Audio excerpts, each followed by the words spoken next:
asked to move. Oh, and here's the gentleman right now. Let me scoot over to let you in.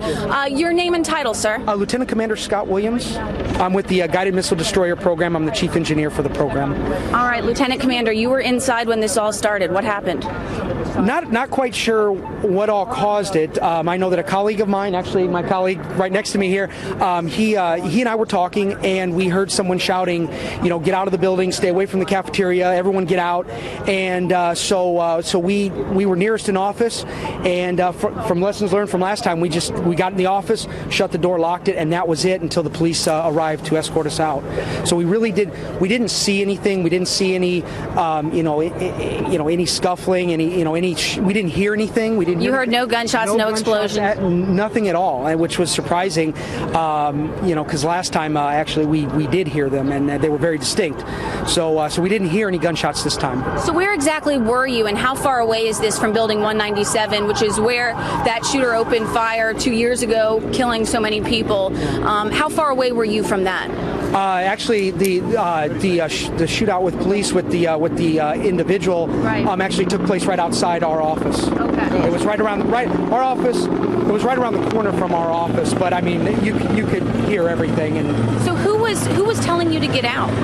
One of the individuals in our building. We're on the second floor, and so it was just one of the individuals that work on our floor. I assume, either heard something or someone said something, and she immediately reacted, which I thank her for that. I don't know who she is, but she's definitely to be commended for getting everybody out of there. Obviously, there are some people still inside, but some got out. How did you get out? How are others still inside? Can you explain that? Well, from my experience last time, my office was along with three other individuals, and it was kind of an out-of-the-way office. So we actually spent about 4.5 hours in the building last time, and so they didn't get us out for a while. So I would say that it's probably because that they're going through each room. I mean, there's a lot of rooms in that building, so they're probably going through each room and being very meticulous about who they identify and what they do. What are you hearing right now about what happened? There's a lot of talk going on. Can you provide any sort of clarity? I unfortunately I can't. I can just go by what I've heard, which is kind of it's speculation. Right. But I have heard that there was an active shooter. I have heard that there potentially may be a victim, which really hits home because I know so many. I've been here a long time, and I know so many people. So I hope that's not the case, but that's what I'm hearing. But we didn't see anything to that effect. You were here 2 years ago. What sort of changes have happened? Have you seen happen in those 2 years? I've seen some security changes by the way that we're kind of funneled into. There's 2 entrances now. Security is much more tight on who has access to the building and stuff like that. They're checking it. Every individual has to check their card. You have your ID card. Every individual has to show their ID card, has to scan it. So they're really doing a lot with respect to to checking each individual, make sure you have clearance to get in the building. And even at the entrance to the Navy Yard, they're scanning every ID. So. And you're allowed to carry weapons in the building, correct? No, You're not. We are okay. not. Absolutely not. The only ones that are authorized to carry weapons, I believe, are like the security, the hired security folks that do security for the building. So, but like myself, the watch standards, stuff like that, we are not authorized to carry weapons. So, where are all of your colleagues now? Are they all just standing out here like we are, waiting for more information? Some of my colleagues weren't in yet. One of my colleagues is standing right here next to me, right. Our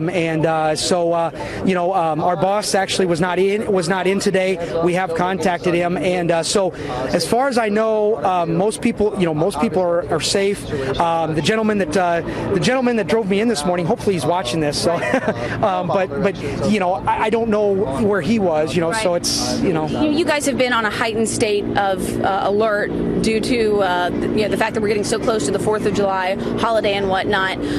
How did that play into just kind of the security measures that were in place today? I'm not sure. I know that at the front gate again, checking all IDs. It seemed like they had extra security there. I think really what it was an additional presence of security, which actually may have been why the response was so fast. I mean, I do have to commend law enforcement on the quick response that they gave us. Yeah.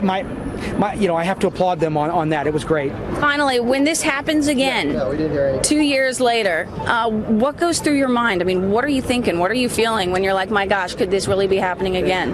That's hard because it does. When I do look behind me and see that, it's kind of unbelievable, kind of surreal to think here we are again with the possibility of another shooter in there in my building, hurting our people. That really has an impact. It hurts. Lieutenant Colonel, thank you so much for being with us. Glad you got out safe. Thank you very much.